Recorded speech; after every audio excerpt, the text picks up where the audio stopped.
Hola, ¿qué tal? Bienvenidos al Café Psicoanalítico en esta temporada hoy de jueves, segundo programa de este nuevo horario, que es a las 7 p.m., como bien nos escuchan. Y hoy continuando con la segunda parte de este tema de psicoanálisis y diversidad sexual, que nos quedamos con varias preguntas la sesión pasada y con bastante controversia, ¿no? Porque pues así es el tema.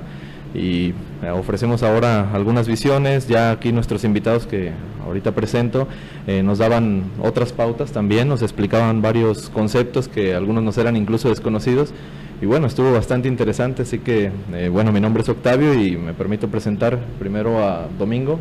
¿Me acompaña? Hola, buenas tardes, quédense con nosotros, nos esperan un tema muy polémico. Creo que podemos enriquecer el programa con preguntas, nos pueden escribir aquí en el chat. Y bueno, los invitados del Centro de Diversidad Sexual, AC. Bernardo Murillo, buenas noches, tardes. Tardes, noches. Y Gabriel Chable, Luna, porque también tengo madre. Y pues contento de estar aquí, de que podamos compartir otra hora juntos, poder compartir nuestras visiones y las diferentes maneras de ver lo mismo finalmente, ¿no? Sí, la otra vez eso era lo que ya dejábamos, que se han dado varias pautas, varios comentarios, y esos comentarios a veces suena como a sentencia de esto es y no hay vuelta atrás. Entonces hoy lo dejamos para que el público también opine y para que entre nosotros pues no podríamos dar una sentencia definitiva o un concepto en concreto, pero sin embargo podemos ayudar a enriquecer, ¿no? Y pues a fin de cuentas dejar esa idea en las personas para que la sigan trabajando. Entonces ahorita se presentará el Doc, que también ya está por aquí.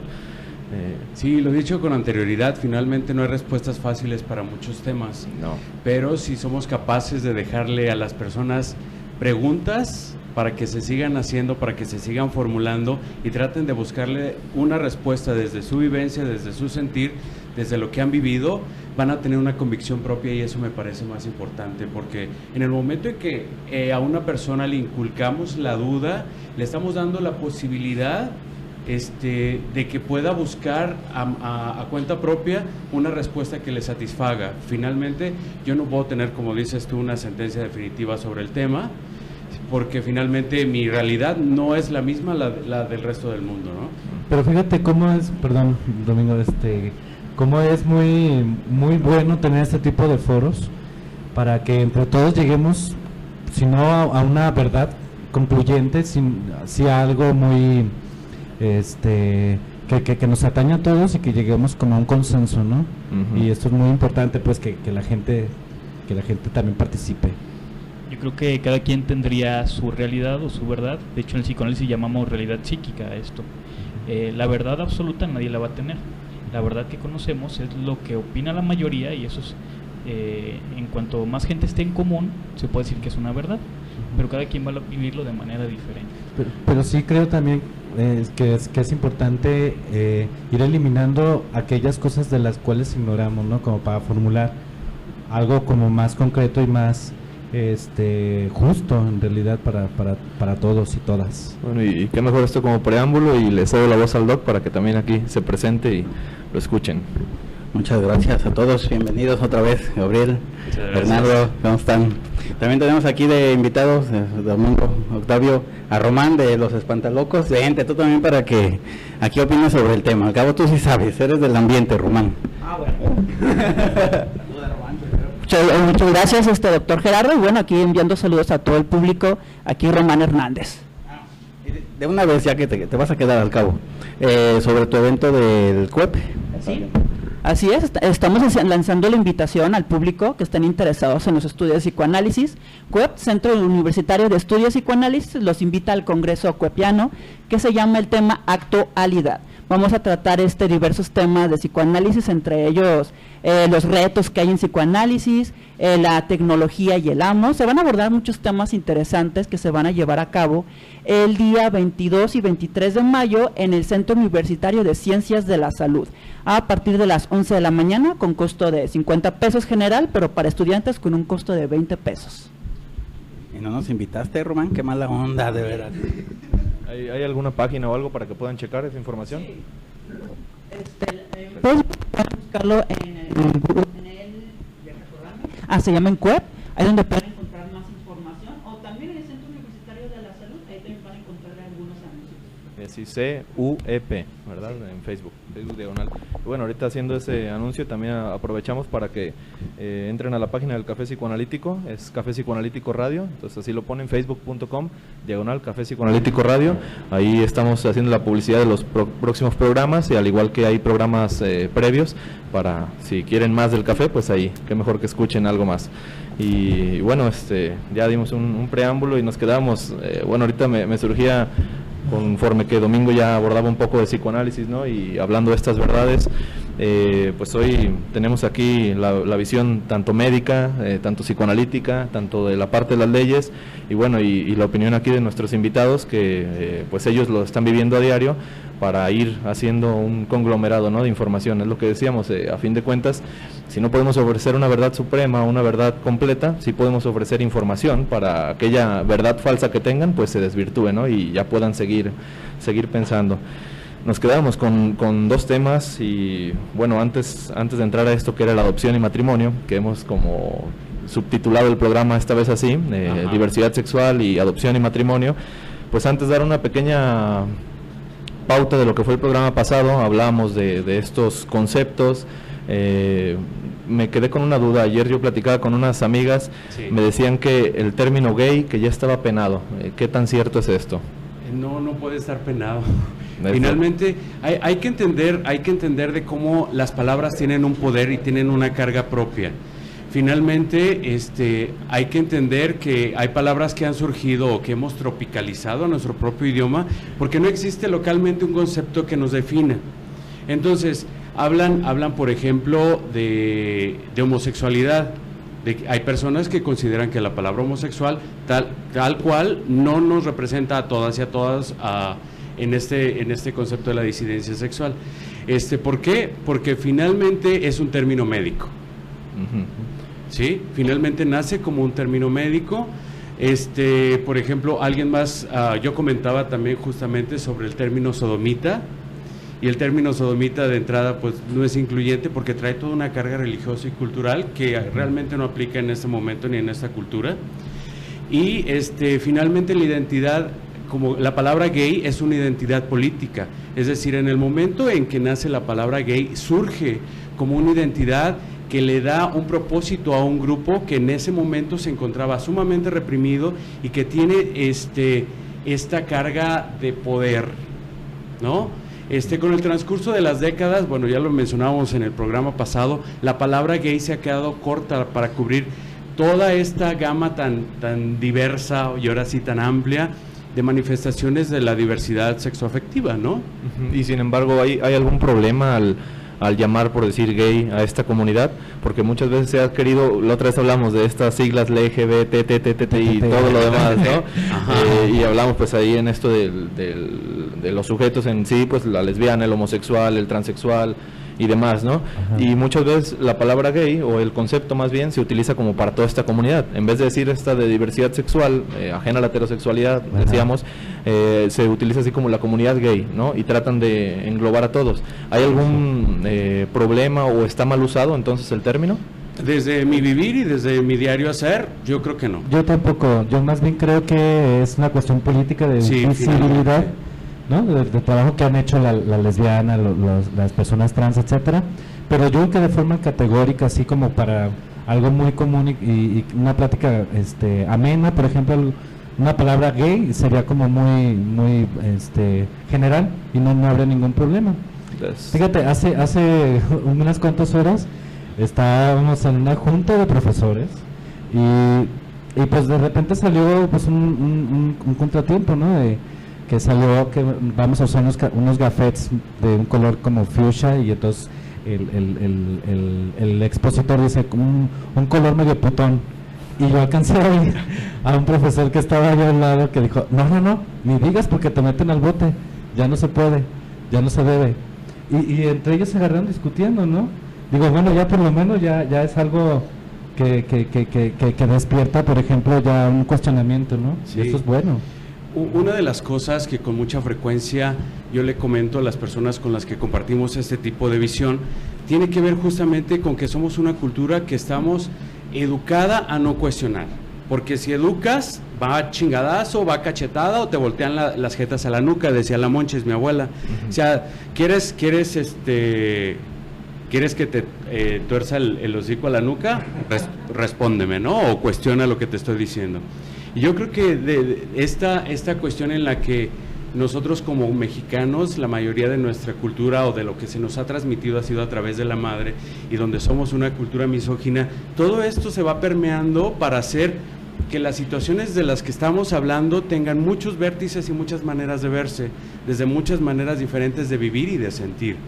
Entonces, a lo que iba con esto es básicamente que somos una cultura que no cuestiona y que no sabemos siquiera quién dijo o por qué dijo o quién determina que una cosa sea adecuada, propia, políticamente correcta o no para un entorno determinado y una época determinada.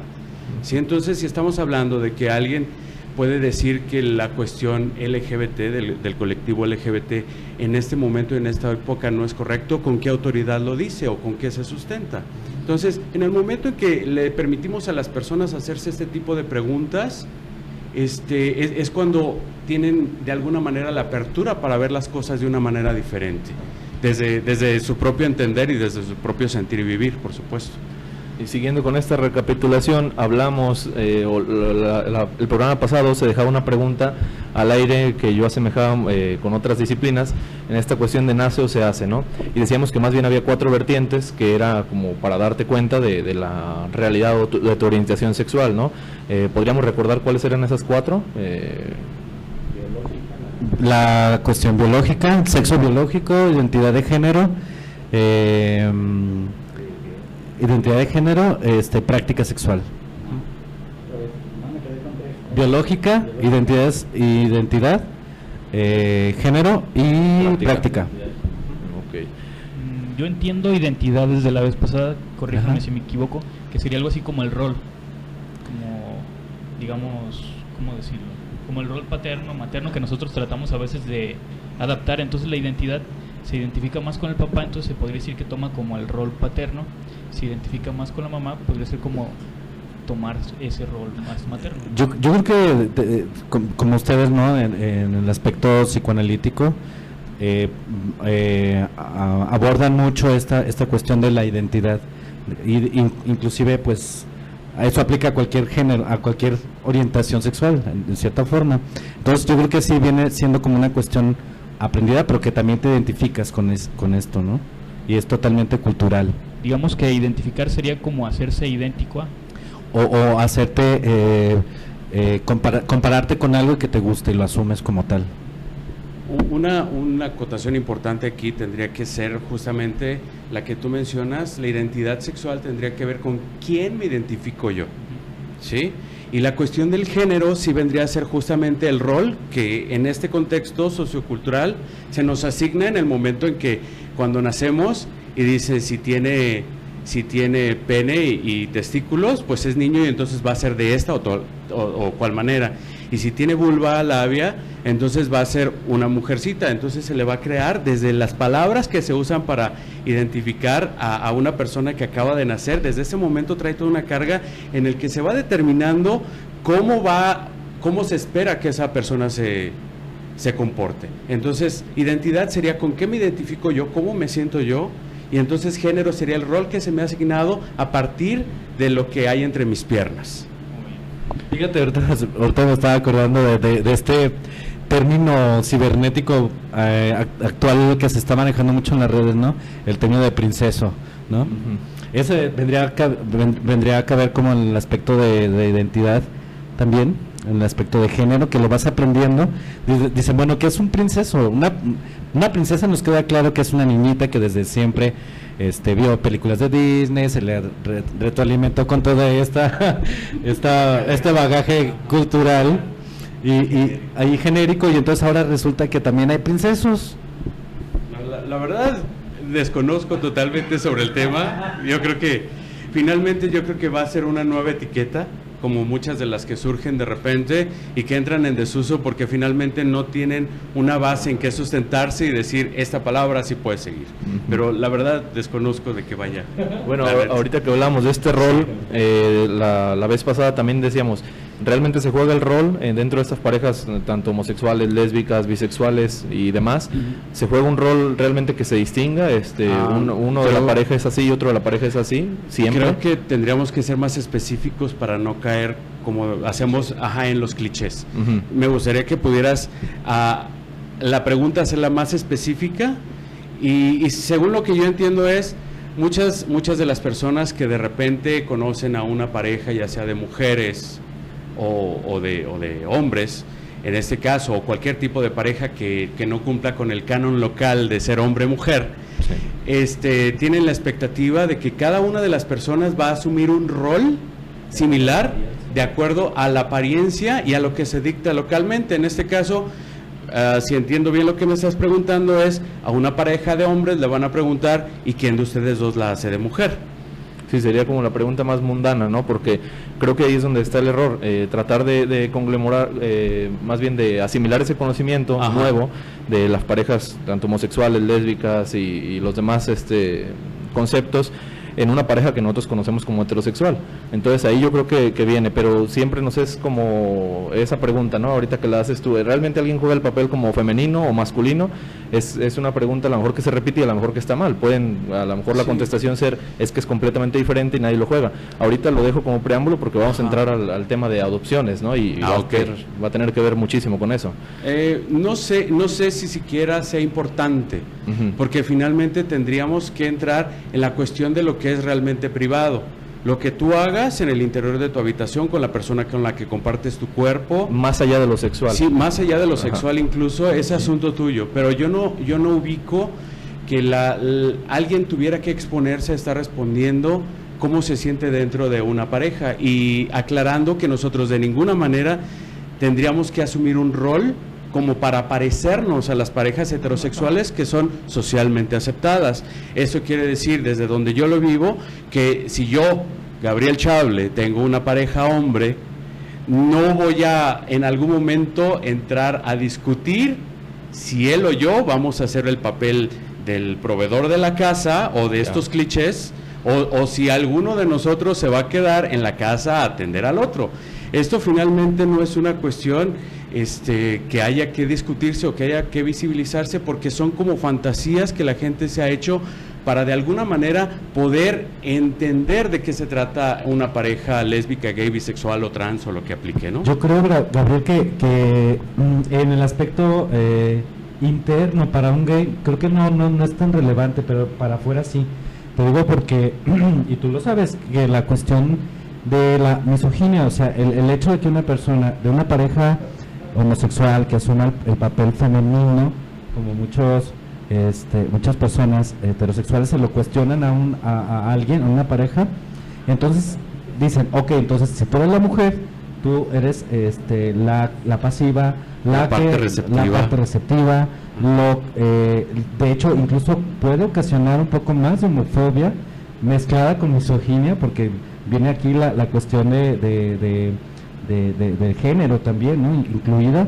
Entonces, todo lo que, si eres hombre pero cumples un rol totalmente femenino, entonces estás por debajo, incluso de la misma pareja gay, cumples el papel por debajo o de menor categoría si eres el que eres penetrado, el que eres pasivo. Entonces, ahí hacia afuera. Entonces, yo creo que la cuestión aquí es educar hacia afuera, pero que al gay no le cause problemas, ¿no? Hacia adentro, que asuman y cualquiera de los dos roles. En el caso tuyo estabas hablando de ti, pero hacia afuera sí es muy importante educar a la persona que pues indiscutiblemente tomes el rol que tomes, sigues teniendo los mismos derechos, pues. Claro, pero a lo que, aclarando esta parte, a lo que quiero llegar con esto es básicamente que por ejemplo, lo que está socialmente y culturalmente aceptado en nuestro entorno, en Guadalajara específicamente, que es donde yo vivo y donde estoy seguro que entiendo más o menos cómo se dan las cosas, partiendo de que las realidades son diferentes en cada estado y en cada ciudad y en cada hogar incluso,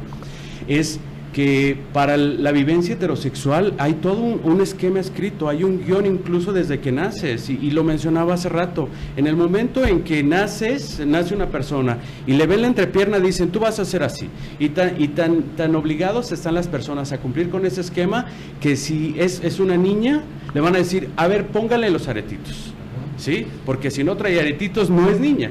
Entonces, a lo que voy es, como hay todo este guión escrito de todo lo que tiene que hacer una persona heterosexual a lo largo de su vida y está bien establecido, que va a ir a la escuela, va a ser adolescente, va a tener una carrera, va a tener novia, novio, lo que aplique, y lo que sigue es casarse, tener hijos, envejecer y morir, pues bueno, de alguna manera hay un guión prescrito para saber qué paso sigue.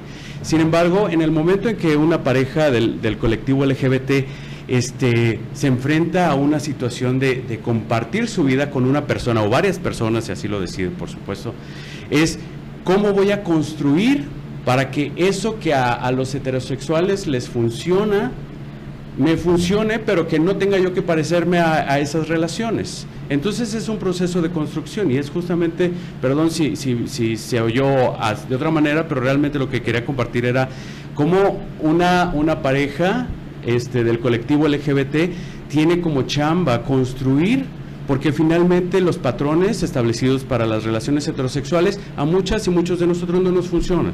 Sí, bueno, entonces aquí dejaríamos esta pauta, ¿no? Es diferente, simplemente. Precisamente lo que te voy a comentar, que ese es el preámbulo perfecto para entrar al tema que nos hayas propuesto, ¿no? Antes de eso me gustaría una pregunta aquí que nos deja Sonia. A ver, Sonia. Que mencionaban sobre homofobia, dice, ¿podrían explicar científicamente la homofobia? Aquí podemos entrar nosotros, es una buena pregunta. Claro, ustedes son expertos en la fobia. Ya hemos hablado en otras ocasiones que es una fobia, solo se le puede temer a algo que se desea, pero que causaría angustia o es algo mal visto. Entonces, ¿qué sería la homofobia? Sería como un deseo homosexual reprimido. Entonces, por eso muchas veces a alguien que es homofóbico dicen que en realidad es un homosexual reprimido. No necesariamente se puede llamar así. Exacto. ¿Está bien o está mal este término? Bueno, o está como debe ser aceptado, ¿no? A ver. Yo creo que finalmente hablar de etiquetas es entrar a lo mismo de siempre. Entonces vamos hablando de personas. Finalmente una de las cosas a las que nosotros le hemos apostado durante muchos años es saber más allá de las etiquetas y ver personas. En la práctica de todos los días no ves a una lesbiana, no ves a una mujer trans, no ves a un hombre trans, no ves a un hombre bisexual, ves a una persona. Y entonces cuando te preguntan, ¿y cómo quieres que te diga? ¿Gay, joto, lesbiana, chancla? No, dime Gabriel, me llamo Gabriel, no soy una etiqueta, soy una persona. Ajá, cierto. No, pues en esta parte sí, y por cierto, ahorita que abrimos la sección de comentarios, pues para la invitación ahí está, para que sigan escribiendo, ahora sí estamos aquí al pendiente, y así más o menos se respondería esta pregunta de Sonia, ¿no? De científicamente, bueno, psicoanalíticamente es así, ¿por qué se le tendría miedo? Pues hay que ver, ¿no? Sería bueno también ahí tener la opinión de este homofóbico, en la cuestión que te va a decir, no, pues a mí me da miedo, a lo mejor, ¿por qué? Porque es algo que realmente te va a perjudicar, porque muchas veces he dicho, bueno, respeta, si en realidad no te gusta la homosexualidad, no la practiques, si no te gusta esto, no lo hagas, si no te gusta, entonces, ¿hasta qué punto te afecta que le tienes miedo, no? Y aquí en este caso, pues, se habla de este deseo, a lo mejor inconsciente, este deseo reprimido, o incluso cuando se ha mencionado otro término, este deseo monstrificado, que así como puede ser una pesadilla, en este caso es lo que tú quieres, pero en realidad no lo haces, y ahora sí por toda esta carga de tabús, ¿no? Culturales. El nombre técnico de decir deseo homosexual inconsciente, digamos, equivale a algo, digamos, que no tiene nada que ver con la persona como tal, sino que es como una estructura, pero teórica, para entenderlo desde lo psicoanalítico, pues, pero no describe, digamos, a la persona como tal, que sea o no sea. Digamos, desde lo simbólico. Pongámosle que sí, desde que lo simbólico así se llamaría, digamos, independientemente del gusto de la persona. Sí, yo creo que sería la respuesta más científica, ¿sí? Porque políticamente y del lado activista, pues sí variaría un poquito más, ¿no? Lo haríamos más profundo, este análisis, y sí tendría mucho que ver precisamente con lo que te ve y te choca, pues es porque lo que realmente estás queriendo, ¿no? Pero sí existe todavía una cuestión ahí muy muy fuerte, sobre todo de tanto de asesinatos como de problemas, agresiones, violencia pasiva o activa hacia personas que tienen relaciones sexuales con personas de su mismo sexo. Bueno, aquí Román tiene el significado de la palabra princeso, para que ahorita nos diga. A ver. Sí, hace un momento mencionaban que tenían la duda del término princeso. Princeso es una palabra que se creó más que nada para chavitos de 14 o 15 años y todavía para adultos, que tienen estos rasgos o conductas narcisistas, de que yo por ser, vamos a inventar, Angelito, tú me tienes que pagar la comida del restaurante, tú me tienes que pagar el taxi, o sea, como si fuera un comportamiento de la realeza. Es por eso que inventaron este término princeso, pero cayendo hasta con rasgos muy, muy ridículos, realmente. Y también están ellos en este paso de que ya quieren proclamar sus derechos, pero realmente son rasgos narcisistas. De hecho, me acuerdo de una frase en Face que decía: un princeso exigiendo derecho de respeto es como un payaso exigiendo que no se rían de su indumentaria. Aquí se ponía esto porque yo también vi algunas tiras o demás en donde se dice, bueno, es que no solo queremos ser caballeros, sino también queremos esa damayerosidad o algo así. Entonces era como un término ya, pues es una mera moda tal vez, ¿no? Ya veremos en un futuro qué sucede, pero ahorita eso pasaba con el princeso, aunque decía, bueno, si hay princesas, en todo caso se conocía pues el príncipe, ¿no? Pero ahora ya como el príncipe también se le apegó más al metrosexual y demás, y que era como una cuestión ya más fresa, que oye, príncipe y demás, entonces ya salió el princeso y que también queremos la mayerosidad, ¿no? Y era como un término completamente inventado. Pero fíjate que tiene una función buena, ¿no? O sea, ya por lo menos cuestionar el arquetipo y los clichés, ¿no? Sí, lleva un plano como de igualdad. Claro. Benja también manda saludos, y Richie Soto nos deja aquí un comentario en el que dice: besos. Quisiera saber su opinión acerca de la adopción entre parejas, para allá vamos, homosexuales. ¿Es válido aquí en Jalisco? ¿Por qué es tan difícil la burocracia en adopción? ¿Es igual la normativa de adopción en parejas gay a la heterosexual? Y bueno, es todo, y ya. Y manda más saludos y que hasta los ama. Entonces, gracias. Es mutuo. Sí, es mutuo. Sí, Gabo Berni, les mando saludos a ustedes. Y bueno, en esta parte ya dejamos un poquito abierto hacia la adopción. Yo creo que comenzamos con eso, que va a ir muy a la par del matrimonio también. ¿Qué pasa aquí en Jalisco? Bueno, meramente así de lo que dicen los códigos, la adopción, al menos el Consejo de Familia, que es el que rige aquí el Consejo Estatal de Familia, estuve hablando con algunas colegas que ahí están laborando, y precisamente en el área de adopción, tanto en la de tutela, y me hablaban, pues primeramente el código, así como en el matrimonio, regula el matrimonio primero, dice una unión, o establecer este vínculo que va a llevar al estado matrimonial entre hombre y mujer, ¿no? Y ahí deja la concepción clara. En el caso de la adopción, pues se sigue esa misma línea, entre que el niño se va a dar a una pareja que esté en matrimonio. Entonces, en este caso, si el matrimonio es de hombre y mujer, obviamente se relega a esta parte homosexual, ¿no? O a esta parte de diversidad sexual ajena a la heterosexualidad. Eso es lo que pasa en Jalisco, pero en otros estados pasa diferente. Por decir, ahorita tocando un caso en concreto, en Colima, la alcaldesa de una delegación en específico, creo que Cuauhtémoc también ahí se repite, en Colima, a partir de marzo, de los últimos de marzo, realizó su primer matrimonio gay, ¿no? Así lo tituló ella. ¿Cómo hizo esto? En su constitución o en su código interino de Colima se prohíbe, ¿no? En su código estatal se prohíbe el matrimonio, o no se prohíbe, más bien se deja la pauta que es nada más para hombre y mujer. Sin embargo, ella realizó ahí unos amparos supuestamente constitucionales en los que dice que en base al artículo 4 y la igualdad y demás, y en base también al artículo 1 que se reformó junto con los derechos humanos, ella decía, pues en base a esto yo lo considero supremacía, así es la Constitución, y se sobrepone al código, y por eso yo voy a realizar este matrimonio, ¿no? Ahí se deja una parte en la que algunos tratadistas y algunos estudios del derecho dicen que no fue válido ese matrimonio, ¿no? Sin embargo, sí se realizó, y ella fue la que incluso lo estuvo cediendo como meramente civil, ¿no? Realizó ese en marzo, después realizó otro en abril, y hasta la fecha lleva creo que 4 matrimonios que ella es la que está supervisando, y así se han llevado, aunque se han llevado de una manera un tanto express, y ahorita nos meteremos esto de la burocracia que preguntaba Richie, pues viene esta parte, ¿no? Entre que ella se basa en el término constitucional de la igualdad y la no discriminación principalmente, y se sobrepone a la misma Constitución o al mismo Código Estatal. ¿Qué pasa aquí en Jalisco? Pues en Jalisco todavía hay una lucha, ¿no? Ha habido algunos grupos que han estado siguiendo esto, y en otros estados ya se aprueba. Sin embargo, en adopción todavía se queda más lejos. Si en matrimonio es el primer paso, digamos, el primer paso que se tiene que dar para que haya esta unión entre personas del mismo sexo, la adopción todavía es un poco más difícil. ¿Por qué? Porque es difícil para una pareja, digamos, heterosexual, porque así lo marcan las leyes, ¿no? Y se va a seguir un principio que va a ser el mayor bien para el niño o niña, ¿no? Hablaré de niño en general. Se sigue el bien mayor para el niño, que es a la familia a la que se lo vas a dar.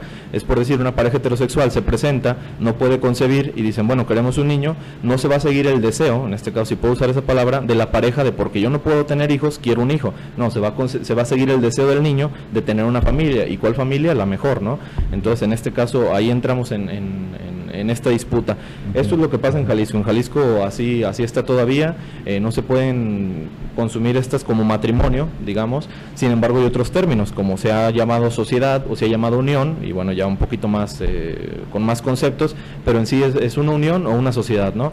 Y la otra vez yo les dejaba el planteamiento, bueno, en la parte heterosexual, las parejas han sufrido una evolución muy de la par como España lo tuvo, entre que el matrimonio se fue dejando de lado y después ya se estableció el concubinato. En México pareciera que se quiere emular eso, ¿no? El concubinato a fin de cuentas te da los mismos derechos que un matrimonio.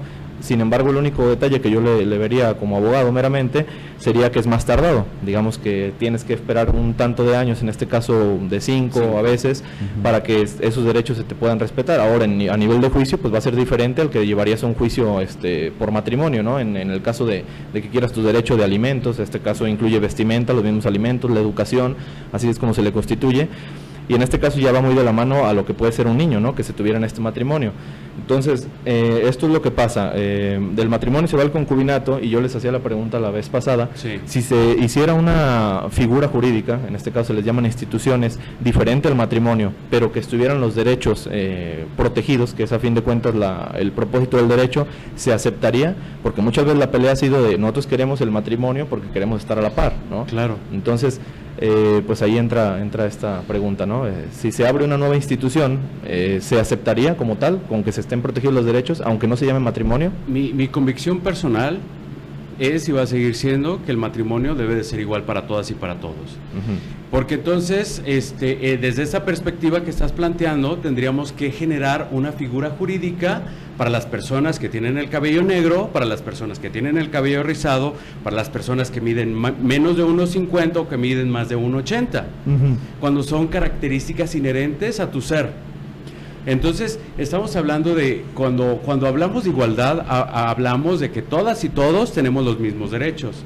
Y si todas las personas tenemos derecho a establecernos como con quien yo decida que va a ser mi compañero o mi compañero de vida, ¿por qué habría de llamarle otra cosa que no sea matrimonio?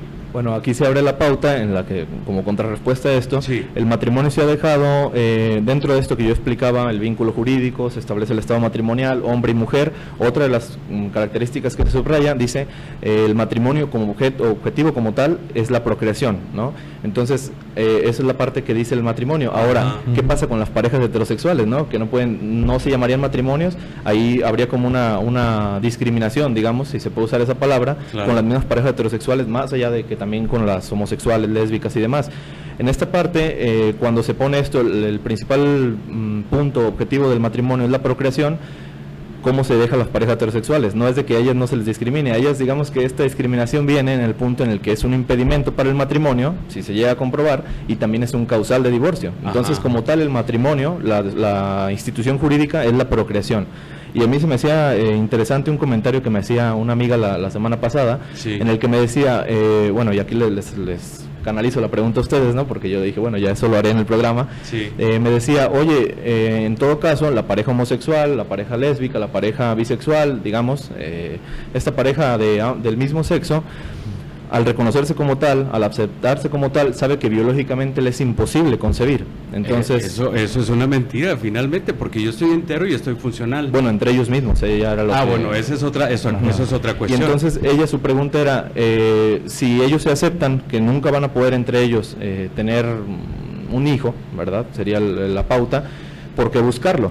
Entonces ahí esa pregunta sí, se las dejo a ustedes, ¿no? Es muy interesante cómo la visión de las cosas tiende a irse a un mismo lado, porque las personas no ubican una realidad más allá de la que les presenta la televisión de señal abierta, por ejemplo, donde hay un esquema bien específico de qué es lo que se tiene que hacer y qué es lo que se espera que una persona haga en caso de que una situación específica surja. En este caso en particular, estamos hablando de la misma situación de personas heterosexuales ¿sí? Que deciden procrear y que por alguna razón X no pueden. Entonces hay cuestiones que sí les están permitidas como pareja heterosexual, como los vientres subrogados, como la fertilización in vitro, tratamientos médicos que podrían resultar en la procreación de las semillas de dos personas. ¿Por qué esto tendría que ser diferente para una persona del colectivo LGBT? Porque esta visión sigue encaminándose a que nosotras y nosotros en el colectivo LGBT no tenemos esas posibilidades. Entonces, a lo que yo insisto es que como personas estamos totalmente completas y funcionales para poder hacerlo. La cuestión aquí es si yo decido, y es un anhelo o está dentro de mi plan de vida, ejercer mi maternidad o mi paternidad. ¿Sí? Entonces, no es una cuestión de que podamos o no, de que podemos, porque finalmente somos personas igual que todas las demás. Sí, nada más hay esta creencia de que no podemos ser familia si no es en el esquema que se nos ha planteado desde siempre. Y el esquema que se nos vende desde siempre es que familia es mamá, papá, hijas, hijos, un perro, una casa geo y un Chevy Pop, ¿no? Y a lo mejor incluimos por ahí la abuelita o el abuelito, la tía o el tío, o alguien que de repente nos es conveniente que viva y comparta en nuestro hogar, pero finalmente esa es la imagen que ideal, en el mundo ideal y donde el mundo es de caramelo y las nubes de algodón, eso pasa. Pero la realidad es totalmente diferente, porque finalmente nuestra vivencia es tan diferente para cada uno como familia, que habemos personas que vivimos que fuimos criados o criadas por nuestra madre o por nuestro padre. Habemos personas que ni siquiera tuvimos padres, a lo mejor fuimos criados por la tía, por la abuelita, o no tuvimos padres y simplemente nuestra familia se reservó a ser las personas con las que yo compartía y con las personas con las que yo pude nutrirme y estar contento, ¿no? Quiero aprovechar que dicen Sí. eso, porque el psicoanálisis dice que no es tanto la figura que esté ahí, no importa si es un papá o es una mamá, sino la función del padre o la función de la madre. Claro. Y ahí entraría lo de la adopción. Y tal vez eso también se relaciona un poquito con lo de si hay un rol entre la pareja, de que alguien pudiera cumplir esa función materna y esa función paterna, suponiendo que se hace una adopción. Y probablemente se esperaría que una de las personas que adoptaran, en este caso, por ejemplo, te lo voy a plantear así, dos mujeres lesbianas que tienen la posibilidad ahora sí que cuentan con todo el material necesario para poder llevar a cabo su deseo de ser madres, si así lo desean, y no que estén obligadas, porque finalmente yo insisto que culturalmente el rol de la mujer en México es el procrear y atender a los demás, cuando esto hoy en día no es cierto, bajo ninguna circunstancia, ¿sí? Entonces, si una mujer decide, lesbiana, decide procrear, lo único que necesita es la otra parte, ¿sí? La contraparte, y eso no le impide de ninguna manera ejercer su maternidad, o en este caso, la paternidad de quien vaya a hacer la parte complementaria. Entonces, a la hora de adoptar, uno de los argumentos más fuertes que se tienen es que ¿quién le va a enseñar a la niña o al niño cómo ser mujer o cómo ser hombre en el caso de que sean familias homoparentales, es decir, conformadas por dos mujeres, por dos hombres ¿sí? Pero finalmente yo insisto en lo que les comentaba hace rato, nuestro modelo de familia donde nosotros quizás tuvimos padre ausente, o no tuvimos madre, o no tuvimos tíos, o somos huérfanos, finalmente encontramos la manera de emular, bueno, no debería decir emular porque es una palabra muy fea, demasiado, pero encontrar figuras paternas, maternas y filiales en personas a las que quiero y personas en las que confío, personas que me nutren y que me dan lo que necesito, no lo que quiero, que me dan lo que necesito. Porque finalmente lo que siento que estás argumentando es que debería de ser como que una familia debe de tener mamá y papá, por fuerza. Sí, porque si no, entonces ese esquema va a ser disfuncional. Pero entonces yo le pregunto a todo mundo, y a quienes nos escuchan, ¿cuántas de sus familias cumplen realmente ese esquema? ¿Cuántas de las personas a las que conocen se apegan realmente a ese esquema? ¿Sí? Sí, aquí es una buena respuesta que da para incluso reformas legales, ¿no? Porque Uno de los puntos básicos, ahorita que tocamos, era la procreación, pero al hacer la procreación, no que se deje como opción para la pareja heterosexual, dices, bueno, si quieres seguir con tu matrimonio, sigue, si no, pues es un impedimento, ¿no? E incluso un causal de divorcio. Entonces, pero te damos la opción, y sin embargo a la pareja del mismo sexo no se le da esta opción. Exacto. Aquí ya ha sido una idea que se produce en este programa, es cierto, ¿no? Esta opción se está bloqueando. Entonces, sería una parte bastante reformativa en la cuestión de que si meramente el matrimonio va a ser para procrear, entonces también se tendría que cancelar, y en este caso pues el derecho no puede ir en contra de una persona ni en contra de la sociedad, porque en todo caso se tendría que bloquear la opción para el heterosexual también, ¿no? De decir, bueno, sí, entonces tú no puedes ni siquiera ni adoptar y ni concebir el matrimonio, tienes que buscar otra figura. Entonces sería una cuestión de reformas, que probablemente por eso se ha seguido la lucha entre mejor abrir campo en el matrimonio para las parejas del mismo sexo, porque si no sería una subdivisión aún mayor, ¿no? Decir, bueno, entonces el matrimonio es para nada más los que pueden procrear, y este es para estos que no pueden, y después estos que son del mismo sexo. Sí. Entonces probablemente es por esa la causa, ¿no? Sí, entonces, por ejemplo, imagínate que quienes quieran decidir contraer matrimonio son las personas que ya no tienen la capacidad, porque ya tienen más de 60, de 70 años. No, entonces, si el objetivo es la procreación, ¿qué va a pasar ahí? Ajá. Sí, ahora, entrando al punto de las adopciones, bueno, yo decía aquí en la legislación de Jalisco, pues es más difícil, estamos en época de cambios, probablemente en algún punto, si se acepta primero el matrimonio, que yo lo veo así, ¿no? Es el primer paso, probablemente después se abre pauta para la adopción. Entonces, aquí, por decir, en Jalisco no se permite que una persona, independientemente de su orientación sexual, por sí sola adopte, ¿no? Se supone que esté en pareja. Aquí, pues, como ya les decía, se habla de una pareja heterosexual. Probablemente, si se reforma el matrimonio, pues sería lo mismo, tiene que haber una pareja. Claro. Ahora, otra de las preguntas básicas, y probablemente que, bueno, me han hecho a mí mucho y que se las canalizara a ustedes, claro, era el punto en el que, ¿qué pasa con los niños realmente? Si ustedes conocen alguna pareja homosexual o una pareja lesbiana o demás, homoparental, sí, ¿no? Sí, sí conocemos. Disculpen, sí, que tengan algún niño, y en este o caso, sí, niño o niña, hablando así en término general, ¿qué pasa con este niño? ¿Realmente su orientación se ve afectada o sigue un camino? Y aquí abriría otra vez parte de lo que se tocaba al principio del programa. Veíamos que había 4 canales, ¿no? O 4 caminos, tanto el de la genética, tanto el de la práctica y demás. ¿En qué punto, digamos, es como que el niño se da cuenta de su orientación sexual, ¿no? Y aquí pues ya lo enriqueceríamos también nosotros. Sí, sí, sí tenemos gente que conocemos muy cercanas a nosotros, y muy queridas, sí, que tienen hijos y absolutamente no tienen ninguna afección hacia su orientación sexual. De hecho, se le educa al niño de una forma como más libre y que tiene una visión mucho mayor, ¿no?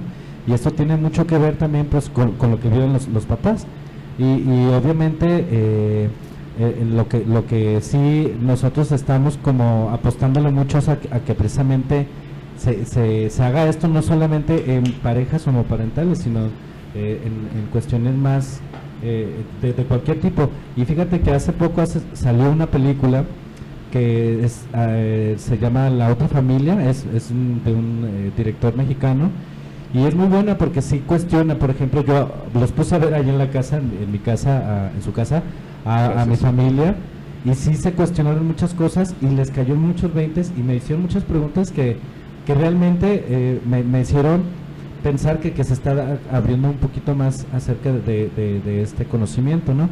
De las familias diversas. Y no sé si tú quieras conocer, yo conozco pues a este muchacho, ¿cómo se llama? Octavio, que sí tenemos, bueno, yo sí conozco mucha de la cuestión que sí, a mí me gustaría haber nacido, por ejemplo, que me educaran, por ejemplo, cómo ser gay, pero no pude obtener ese conocimiento.